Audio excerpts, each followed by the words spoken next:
تو کوئی ہمیں آ کے بتائے. ہم نے تو یہ سمجھا ہے کہ زمانے کے امام کی ہر طرح سے مدد کی جائے وہی خدا کی مدد ہے. اگر کسی کے سمجھ میں بات نہیں آتی تو وہ ہمیں آ کے بتائے کہ ہمارے عقیدے کے روح سے جہاں امام زمان کو ہم زمین پہ خلیفہ خدا سمجھتے ہیں تو ہمارے لیے خدا کو مدد کرنے کا اور کون سا اچھا راستہ رہ جاتا ہے, ہمیں آ کے بتا دیں. ہم تو یہ سمجھتے ہیں کہ ہم مالی طور پر یا دیگر خدمات جو بھی پیش کرتے ہیں زمانے کے امام کو, وہ اللہ کی مدد کا جو حکم ہے اس پہ عمل کرتے ہیں. پانچویں بات اس میں یہ عرض کرنا چاہتا ہوں کہ یہ جو مجالس ہماری جماعت میں ہے اس کی ابتدا کیسے ہوئی؟ کیا ہم یہ سمجھتے ہیں کہ امام نے کوئی فرمان بھیج دیا کہ میرے روحانی بچوں مجھے اتنے پیسوں کی ضرورت ہے تو مجلسیں بناؤ؟ بعض فرامین چونکہ مجلس سے متعلق ہے میں تفصیل نہیں بتا سکتا آپ کو, لیکن اس کا خلاصہ یہ ہے کہ جب امام حسن رحمۃ اللہ علیہ ایران چھوڑ کر ہندوستان آئے, یہ بات مولا کے فرمان میں ہے کہ امام جب ایران چھوڑ کر ہندوستان آئے اس وقت مولا نے فرمایا کہ تمہارے باپ دادا حامد علی جان کے پاس گئے اور گزارش کی کہ یا مولا ماضی میں جس طرح خدمات انجام دی جاتی تھی حکومت کے دور میں ہم وہ خدمات آپ کی انجام دینا چاہتے ہیں. تو مولا نے فرمایا کہ دیکھو وہ خدمت تو ممکن نہیں ہے کہ تم ہمارے گھر میں آ کے ہمارا کام کرو, بلکہ امام نے انہیں خدمت کا ایک دوسرا طریقہ بتایا. مثلا یہ کہ تم 1 سال تک کام کرو, محنت کرو, جو کچھ تم جمع کرتے ہو اس میں سے 100 روپے الگ رکھو. دوسرے سال تم جو محنت کرتے ہو وہ تو اپنے پاس جمع کرو. 5 سال تک محنت کرنے کے بعد 500 روپے جمع کر کے ہمارے پاس لے آؤ, ہم تم کو 5 برس کی ہمارے گھر کی خدمت کرنے کا موقع دیں گے. یہ بنیاد پڑی ہے. 5 برس کی خدمت, 12 برس کی خدمت, زندگی کی خدمت, اس سے زیادہ خدمت. سوال میں آپ سے یہ پوچھتا ہوں, جو لوگ یہ کہتے ہیں کہ اسماعیلی اپنے زمانے کے امام کو بہت پیسے دیتے ہیں اور پیسہ دینے سے پیسہ کم ہو جاتا ہے, آپ مجھے دنیا میں کوئی ایک اسماعیلی کی مثال دیجیے. پہلے ہم نے 100 روپیہ سال میں دیا تھا, طاقت کہاں سے آئی کہ 1000 روپیہ دیا, پھر طاقت کہاں سے آئی کہ 5000 دیا, اب طاقت کہاں سے آئے کہ کروڑوں روپے مرید دیتے ہیں. کیا ہم غریب ہوتے گئے ہیں دیتے ہوئے یا امیر ہوتے گئے ہیں؟ کوئی ایک اسماعیلی تو اٹھ کر کہے کہ میں نے اپنے مولا کو پیسہ دیا, قربان کیا, اس لیے میں غریب ہو گیا ہوں. میں آپ کو لاکھوں اسماعیلی کے حوالے دیتا ہوں, آپ سب کا حوالہ آپ کو پوچھے بغیر دیتا ہوں کہ آپ سے بھی کوئی پوچھے تو آپ یہی جواب دیں گے کہ میں نے اپنے مولا کی راہ میں قربان کیا تو میرے مولا نے مجھے مالا مال کر دیا. آج یہ جاہ و جلالی, یہ نام و نمود, یہ شان و شوکت, یہ عزت و احترام جو ہماری قوم کو حاصل ہے, کیا ہم یہ سمجھتے ہیں کہ ہماری وجہ سے حاصل ہے؟ ہماری وجہ سے حاصل ہے کہ ہماری کوئی چالاکی ہے اس میں؟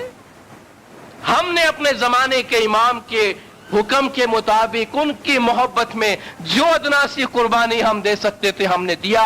ہم نے 1 دانہ دیا, اس نے 1.25 لاکھ بنا کر ہمیں لوٹایا ہے. اس کی نشانی ہمارے سب کی پیشانی پہ لکھی ہوئی ہے.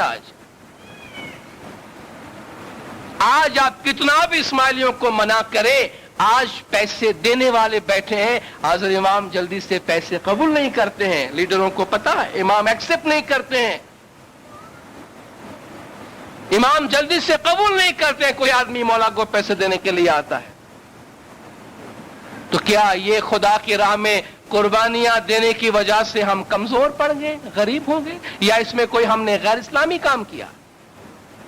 اتنے سارے فلاحی ادارے امام زمان کے نام سے چلتے ہیں دنیا بھر میں. یہ اگر انہی پیسوں سے بنے ہیں اور امام کے پیسے سے بنے ہیں تو کیا اس میں کوئی نقصان ہوا ہے؟ اسلام کو کوئی نقصان پہنچا ہے؟ اسلام کی بنیادیں کہیں کمزور پڑ گئی ہے یا انسانیت کا بھلا ہوا ہے اس کے اندر؟ اگر اس سے جماعت کا بھلا ہوا ہے, ملک کا بھلا ہوا ہے, انسانیت کا بھلا ہوا ہے, تو اس میں کون سا کام غیر اسلامی ہے؟ ذرا بتائیے.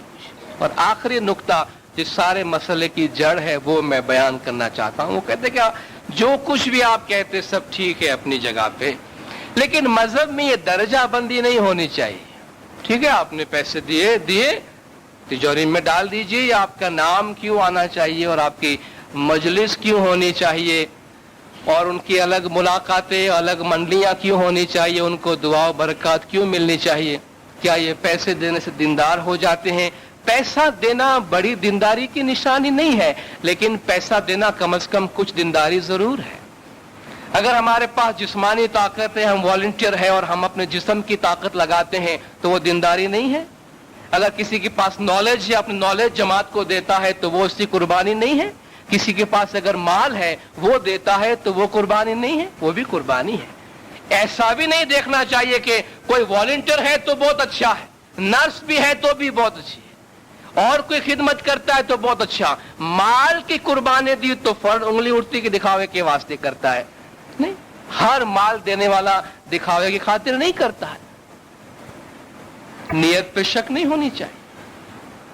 مال دینے والے تو مہینے میں 6 مہینے میں 12 مہینے میں ایک دفعہ ملتے ہوں گے، والنٹیئرز تو روز کھڑے ہوتے بھی نظر آتے ہیں ہم کو، یہ دکھاوا نہیں کرتے۔ اگر آپ دکھاوے کی بات کرتے تو کس کس پہ بات کریں گے؟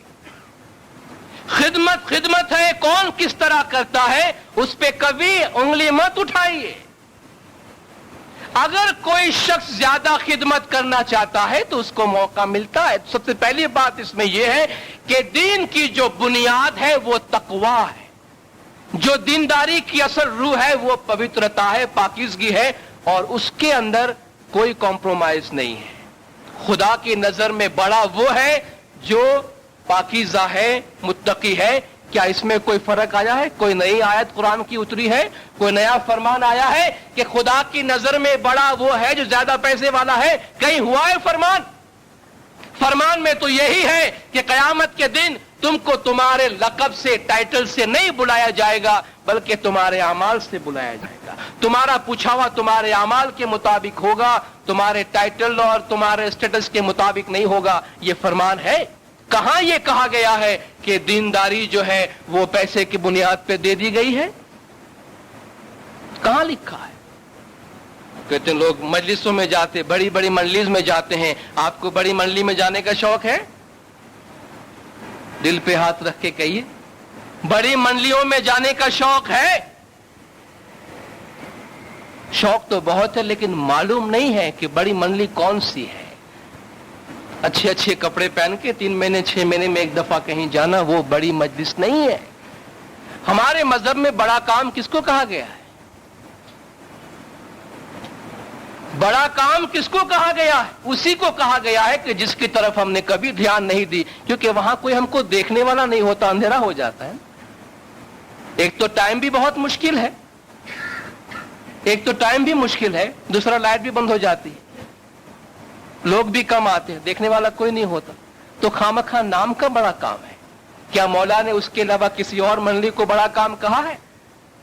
ضد کے طور پہ اعتراض کیا جائے تو بات اور ہے، دل پہ ہاتھ رکھ کے کہیے کیا اسٹیٹس شو کرنا ہے یا واقعی بڑے کام میں جانا ہے؟ اپنا سوشل مقام دکھانے کا شوق ہے یا واقعی بڑی منڈلی میں جانا ہے؟ بڑی منڈلی تو بیچاری وہ ہے کہ جس کو ہم نے سب سے زیادہ نیگلیکٹ کیا ہے، جس کا نام بیت الخیال ہے، جس کا نام کار بزرگ ہے، جس کا نام بڑا کام ہے، جو اجڑا ہوا ہوتا ہے صبح کے ٹائم پہ، اور وہی ایک راستہ ہے جس سے نور حاصل ہوتا ہے۔ ہے کوئی اور فرمان اس کے مقابلے میں؟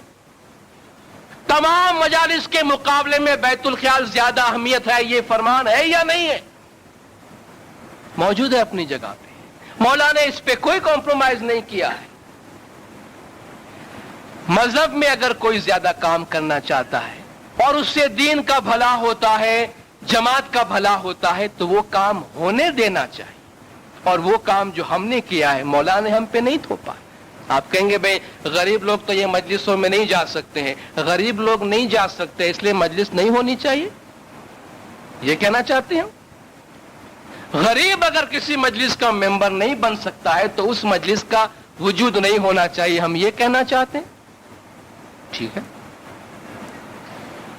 اسلام کے اندر جہاد کس پہ فرض ہے؟ جوانوں پہ فرض ہے، بوڑھے پہ فرض نہیں ہے، بچے پہ نہیں ہے، عورت پہ نہیں ہے، لیکن خالی جوانوں پہ ہے۔ وہ جہاد ہونی نہیں چاہیے، کیونکہ بوڑھے جا نہیں سکتے، بچے جا نہیں سکتے، عورتیں جا نہیں سکتی ہے، وہ جہاد کیوں ہونا چاہیے؟ کیوں ہونا چاہیے وہ جہاد؟